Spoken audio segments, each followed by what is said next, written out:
دیکھیں پاکستان پہ خاص اللہ کا کرم ہے، ہر بندہ کھا رہا ہے۔ بقول عمران خان صاحب کے ہم کرائے کے قاتل تھے، ہم امریکہ کی غلامی کرتے تھے، اس کے اگینسٹ ہمیں معاوضہ ملتا تھا ڈالرز کی شکل میں، تو ضیاء کا دور بڑا خوشحال تھا، حالانکہ کوئی ترقی نہیں ہوئی اس دور کے اندر۔ پاکستان میں پاورٹی سرکل سے باہر نکلنے کا واحد ذریعہ اب تعلیم رہ گئی ہے۔ اس کا جیک لگتا ہے نا، یورپ امریکہ میں چلا جائے اعلیٰ تعلیم کے لیے، وہاں سے ریمیٹنس اس ملک کو بھیجے۔ اس ملک میں اب عام بچوں کے لیے کوئی نوکریاں نہیں ہیں، یقین کریں پی ایچ ڈی بچے اور بچیاں 30 ہزار کی نوکریاں کر رہی ہیں، باقی آپ گورنمنٹ سے، اسٹیبلشمنٹ سے، پولیٹیشین سے کوئی امید نہ رکھیں۔ اچھا سر، ابھی ذکر کیا چونکہ آپ نے واصف صاحب کا، تو ایک ان کا جملہ ہم سنتے ہیں کہ پاکستان نور ہے اور نور کو زوال نہیں ہے۔ اب لیکن میں فلسفیکلی آپ سے پوچھنا چاہ رہا ہوں کہ قوموں کا رائز اینڈ فال ہوتا ہے، تو میں تو ایز اے 40 سال میری عمر ہے، میں نے بھی دیکھا ہے، ہم نے تو اس سماج پہ رائز دیکھا نہیں ہے، تو ہمیں تو لگتا ہے اب یہ ڈکلائن ہی ہے، یہ تو واحد قوم ہوگی جس پہ رائز آیا نہیں اور فال پہلے آ گیا۔ جی دیکھیں، یہ سارے جذباتی جملے ہیں، ہم اس میں بلیو نہیں کرتے، یہ لوگوں کی جذباتی خواہشات ہیں۔ ہم بچپن سے سن رہے تھے، دیکھیں پاکستان پہ خاص اللہ کا کرم ہے، ہر بندہ کھا رہا ہے اور پاکستان ختم نہیں ہو رہا، چل رہا ہے، حالانکہ ختم ہو رہا تھا میرے بھائی۔ وہ آخری وقت میں پتا چلتا ہے کہ 4 سٹیج کینسر آیا ہوا ہے۔ درخت کو جب دیمک چاٹتی ہے نا تو اینڈ پہ پتا چلتا ہے جب درخت گرتا ہے۔ ہم تو اس وقت بھی کہہ رہے تھے کہ یار ایسا نہیں ہے، اس کو روحانیت کے ساتھ نہ جوڑیں، لیس للانسان الا ما سعی۔ اللہ نے دنیا کو اسباب کے ساتھ جوڑا ہے، انسان کے لیے وہی ہے جس کی وہ کوشش کرتا ہے۔ ایسے نہیں ہوگا، آپ اگر سردیوں میں ٹھنڈے فرش کے اوپر ننگے پاؤں پھریں گے تو انشاءاللہ ضرور بیمار ہوں گے۔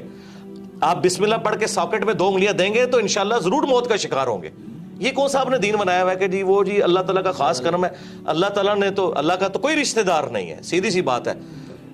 جب خلافت راشدہ ختم ہوگی 30 سال کے بعد، ٹھیک ہے، بنو امیہ ختم ہوگی، بنو عباس ختم ہوگی، سلطنت عثمانیہ ختم ہوگی، رومنز، پرشینز، اور سب سے بڑی گریٹ بریٹن جن کی حکومت میں سورج ہی غروب نہیں ہوتا تھا وہ ختم ہو گیا۔ تو یہ بات بالکل جذباتی جملے۔ یہ جو پاکستان چل رہا تھا نا ابھی، وہ چل رہا نہ تو دعاؤں کی وجہ سے چل رہا تھا اور نہ یہ تھا کہ وہ ترقی کر رہا ہے۔ ہوتا یہ تھا، بقول عمران خان صاحب کے ہم کرائے کے قاتل تھے، ہم امریکہ کی غلامی کرتے تھے، اس کے اگینسٹ ہمیں معاوضہ ملتا تھا ڈالرز کی شکل میں، تو ضیاء کا دور بڑا خوشحال تھا، حالانکہ کوئی ترقی نہیں ہوئی اس دور کے اندر۔ ہمیں باہر سے مل رہا تھا، بلکہ ہمیں یہ بیساکھیاں لگائی گئی ہیں۔ مشرف کے دور میں کہتے ہیں جی دیکھیں جی 10 سال تک 60 پہ رہا ڈالر، وہ اس لیے نہیں رہا کہ مشرف نے کوئی یہاں فیکٹریاں لگا دی ہیں یا کچھ کنٹریبیوٹ کیا اس نیشن کو، جی ڈالر آج بھی سرکار ڈالر آ جائیں تو دیکھیں ملک دوبارہ خوشحال ہو جائے گا۔ لیکن میں یہ کہتا ہوں اللہ نہ کرے کہ اب اس طرح کے ڈالرز آئیں، ہمیں ایک بار اس بستی میں گریں گے پھر اٹھیں گے اگر اٹھنا چاہیں گے، نہیں تو ضروری نہیں ہے۔ سارے بچے جوانی کی عمر کو پہنچ کے یا بڑھاپے کو نہیں فوت ہوتے، بعض بچپن میں بھی فوت ہو جاتے ہیں۔ یہ جذباتی باتیں ہیں کہ رائز ہم نے دیکھا نہیں ہے، تو کیا سارے بچے رائز تک پہنچتے ہیں؟ ہماری دعا ہے کہ اچھائی ہو۔ جرمنی دیکھیں تباہ ہو گیا تھا ورلڈ وار 2 کے اندر، تو آج دنیا میں جرمنی اور جاپان کے مقابلے میں کوئی ملک ہے مجھے بتائیں؟ تو دیکھ لیں وہاں پہ فوجیں اس لیول کی نہیں ہیں، پھر بھی لوگ رات کو بڑے آرام سے سوتے ہیں۔ بس آخری سوال ہے سر، نوجوان جو ہیں اس ملک کے وہی وارث ہیں اور وہی تعداد میں سب سے زیادہ ہیں، بس ان کو ذرا مخاطب کر کے، سیاست، معیشت، معاشرت سب تباہ ہے، تو ہمارا مخاطب تو وہی ہے، وہی کچھ کر سکتے ہیں۔ جی نوجوانوں کو میں یہ ریکویسٹ کروں گا کہ آپ لوگ جو ہے نا اپنی تعلیم کے اوپر توجہ دیں۔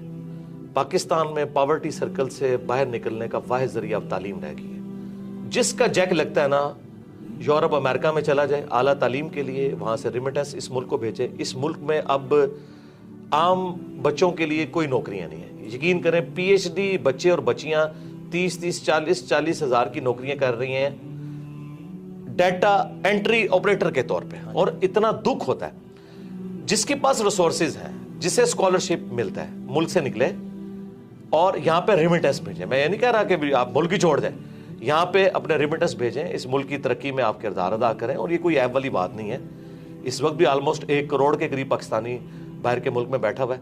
اور اپنی تعلیم کے اوپر توجہ دیں، اور اگر کسی کے والدین کا کوئی کاروبار ہے تو تعلیم کے ساتھ اس کاروبار میں بیٹھنے میں کوئی آر محسوس نہ کریں۔ یقین کریں کتنے ان پڑھ لوگ ہیں جنہوں نے ہزاروں پڑھے لکھے نوجوانوں کو جابز دی ہوئی ہیں۔ آپ اپنے سرکمسٹانسز کو دیکھ کے نا جو بیسٹ پرفارم کر سکتے ہیں کریں، محنت سے جی نہ چرائیں، اور آپ جتنی اپنی ایفرٹ پٹ کر سکتے ہیں نا اپنا مستقبل بنانے کے لیے وہ کوشش کریں۔ باقی آپ گورنمنٹ سے، اسٹیبلشمنٹ سے، پولیٹیشین سے کوئی امید نہ رکھیں۔ بالکل کوئی دور دور تک حالات و واقعات یہاں نظر نہیں آ رہے ہیں۔ جس کا کوئی جیک لگتا ہے بھائی یہاں سے نکلیں اور یہاں آپ پیسہ بھیجیں۔ میں نکلنا وہ والا نہیں کہہ رہا جی ان کو چھوڑ دیں سرنے کے لیے, یہ میں نہیں کہہ رہا. جس کا کوئی موقع ہے تو مجھے تو اب ایک ہی سورس, یا آپ ایسا ہنر حاصل کریں کہ آپ فری لانسر ہوں اور آپ انٹرنیٹ کے ذریعے پیسے کما سکیں, اس طرح کا کوئی معاملہ کریں. اور جن کے پاس پیسہ ہے نا یار, وہ کنٹریبیوٹ کریں نیشن کو. یار پیسے والے لوگ کم از کم سولر اپنے گھروں پہ لگوائیں تاکہ غریب لوگوں کو وابڈا کی بجلی سستی ملے. آپ لوگ بھی اگر وابڈا سے لے کے کھائیں گے جس میں سبسڈی ہوتی ہے شامل, تو غریب آدمی تک کس طرح سستی بجلی پہنچے گی. تو جتنا کو کنٹریبیوٹ کر سکتا ہے وہ کرے. پیغام تو بہت زیادہ دیا جا سکتا ہے, میرا خیال اتنا کافی. بہت شکریہ مرزا صاحب, جزاک اللہ. یہی پیغام ہے جی, اپنی دنیا آپ پیدا کریں نوجوان. مجھے اجازت دیجیے, اللہ حافظ.